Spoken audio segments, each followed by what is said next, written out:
Welcome, in this video I will show you how to exit full screen mode on Windows.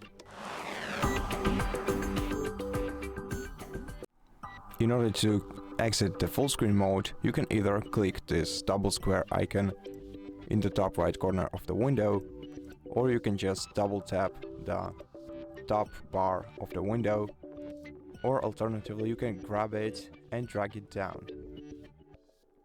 This way you can demaximize your window. Now, if some program is opened in full screen mode by default on your computer, you can also use the combination of Alt Enter keys. And that's how you do it. Thank you for watching this video. If you liked it, consider subscribing to our channel, leave us a like in the comment below, and I'll see you in the next one.